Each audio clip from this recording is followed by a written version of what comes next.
하나님께서 오늘 우리에게 주신 말씀은 창세기 42장 1절에서 17절 말씀입니다. 봉독하도록 하겠습니다. 그때 야곱이 애굽에 곡식이 있음을 보고 아들들에게 이르되 너희는 어찌하여 서로 바라만 바라보고만 있느냐.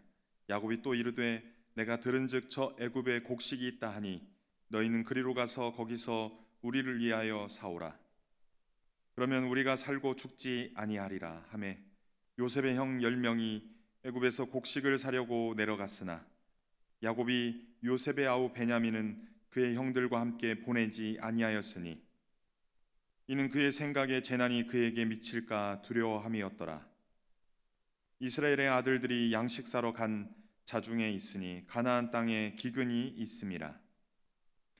때 요셉이 나라의 총리로서 그 땅 모든 백성에게 곡식을 팔더니 요셉의 형들이 와서 그 앞에서 땅에 엎드려 절하매 요셉이 보고 형들인 줄을 아나 모르는 채 하고 엄한 소리로 그들에게 말하여 이르되 너희가 어디서 왔느냐.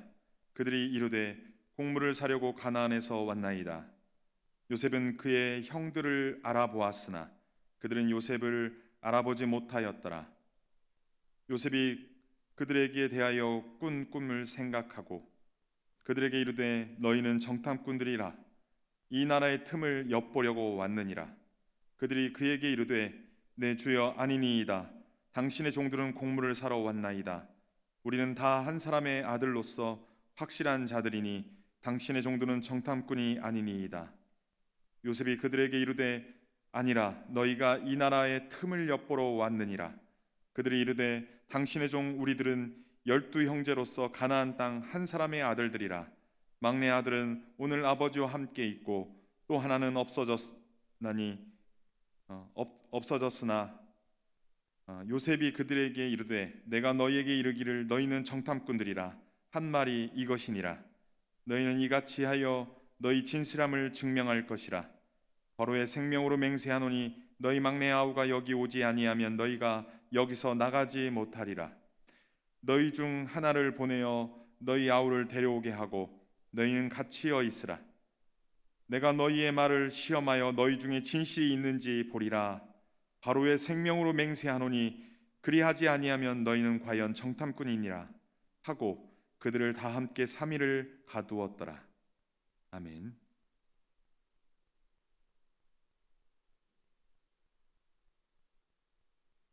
오늘 본문 1절에서 5절 말씀은 야곱은 기근으로 인하여 10명의 아들들을 애굽으로 보냅니다. 애굽에 기근이 온 것처럼 가나안 땅에도 기근이 왔습니다. 애굽에서 기근으로 인하여 굶주린 사람들이 바로에게 찾아가 양식을 구한 것처럼 가나안 땅에도 심각한 식량난으로 양식을 구해야만 살 수 있는 상황이 되었습니다.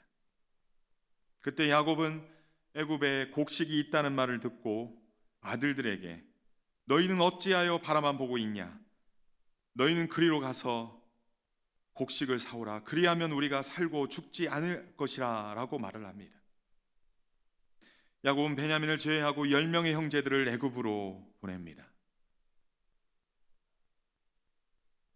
야곱이 애굽에 곡식이 있음을 들었듯이 그의 아들들도 애굽에는 곡식이 있음을 들었을 것입니다. 그런데 그들은 심각한 식량난의 어려운 문제 앞에 아무런 대안을 제시하지 못하고 서로 얼굴만 보고 있었기에 야곱은 그들을 질책한 것입니다. 오늘날 우리들도 문제 앞에 누군가 하겠지 하며 아무것도 하지 않고 서로의 시선을 피하거나 서로만 바라보는 사람이 있을 수 있습니다. 물론 애굽으로 동생 요셉을 팔려보낸 것이 마음에 걸려 애굽으로 내려가기를 꺼려했을 수 있습니다.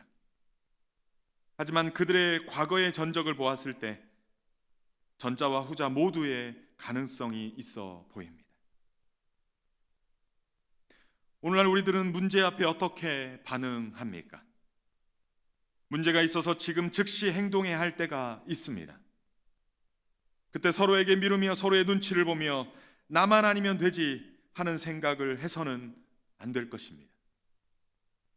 하나님의 사람으로 문제 앞에 우리가 어떻게 해야 함께 살 수 있는지를 생각하고 다른 사람보다 먼저 적극적으로 희생과 섬김의 길로 나아가야 할 것입니다. 주님께서는 우리를 통하여 많은 사람이 구원의 길을 얻기를 원하십니다. 섬김 받는 사람이 큰 자가 아니라 섬기는 자가 큰 자라고 우리 주님은 가르치십니다. 하나님께서는 우리 그리스도인들의 희생과 섬김을 통해 하나님의 은혜가 흘러가기를 원하십니다. 우리의 선한 영향력을 통해 주님의 복음이 흘러가기를 원하십니다. 야곱은 베냐민을 제외하고 10명의 형제들만 애굽으로 보냅니다. 과거 요셉을 편애하여 그에게만 채색 옷을 입혀 요셉과 다른 형제들과의 관계를 악화시킨 야곱은 자신의 잘못된 사랑을 깨닫지 못하고 이제 베냐민에게 집중합니다. 요셉과 그 형제들의 문제는 어찌 보면 아버지의 잘못된 사랑으로 출발했는지 모릅니다. 따라서 요셉을 잃은 원인이 형들에게만 있다고 할 수 없습니다. 그런데 야곱은 여전히 잘못된 사랑을 하고 있습니다. 야곱의 잘못된 사랑과 집착은 다른 가족들에게 영적인 기근과도 같습니다. 인간은 소유보다 관계를 통해 행복을 느낍니다. 하나님과의 관계와 사람과의 관계 안에서 그 사랑을 확인하고 그 사랑으로 건강하게 자라나는 것입니다. 오늘날 우리 안에 영적 기근은 없는지를 살펴보아야 할 것입니다. 우리 공동체는 지금 풍요를 누리는지 기근을 누리는지 점검해 보아야 합니다. 더 늦기 전에 가정에서 부모로서 자녀들에게 영적 기근이 아닌 영적 풍요를 공급하기를 소원합니다. 더 늦기 전에 교회 공동체 안에서 영적 기근이 아닌 영적 풍요를 누릴 수 있도록 인도하기를 소원합니다. 누구의 책임이라 하기 전에 그리스도의 사랑을 경험한 자라며 사랑, 희생과 섬김으로 우리 안에 있는 영적 기근에서 영적 풍요로 회복시키는데 적극적으로 행동하고 적극적으로 실천하는 우리 모두가 되기를 소원합니다. 이 문제 앞에 서로 바라만 보지 말고 행동으로 나아가기를 소원합니다. 주께서 우리를 통해 하나님이 주시는 풍요를 누리게 하실 줄 믿습니다. 6절에서 17절 말씀은 요셉의 형들을 시험합니다. 먼저 6절에서 13절은 요셉은 형들을 정탐꾼으로 몰자 형들은 누명을 벗기 위해 가족 관계를 말합니다. 요셉은 7년의 풍년으로 인해 그동안 쌓아둔 곡식들을 잘 관리하고 애굽을 잘 돌보는 책임을 다하고 있습니다. 그때 요셉의 형들이 곡식을 사기 위해 애굽을 방문하여 요셉에게 왔습니다. 국외로 나아가는 곡식들에 대해서는 요셉이 직접 관리했던 것으로 보여집니다. 요셉의 형들은 요셉과 헤어진 지 20년이 넘었고 또 애굽의 총리복장으로 하여 전혀 형들이 알지 못하고 다만 요셉이 애굽의 총리라 여겨 엎드려 절했던 것입니다. 요셉은 형들을 알아보지만 형들에게 아는 체를 하지 않았습니다. 9절에서 요셉은 형들에게 대하여 꾼 꿈을 생각했다고 합니다. 요셉의 형들에 대하여 꾼 꿈은 12명의 형제들이 각각의 곡식단을 세웠는데 11개의 곡식단이 요셉의 곡식단에게 절을 했다는 것입니다. 또한 해와 달과 11개의 별이 요셉에게 절한 꿈이었습니다. 그런데 지금 10명의 형들이 꿈처럼 자신에게 절을 한 것입니다. 요셉은 꿈의 일부는 성취되었지만 꿈처럼 성취되지는 않아 순간적인 순발력과 판단력으로 너희는 정탐꾼으로 이 나라의 틈을 보려 정탐하러 온 것이 아니냐며 형들을 시험합니다. 형들은 정탐꾼이라는 말을 듣고 당황하여 누명을 벗기 위해 답을 합니다. 정탐꾼은 생명을 위협받을 수 있습니다. 형들은 두려워 누명을 벗기 위해 자신들은 한 사람의 아들들이라고 말을 합니다.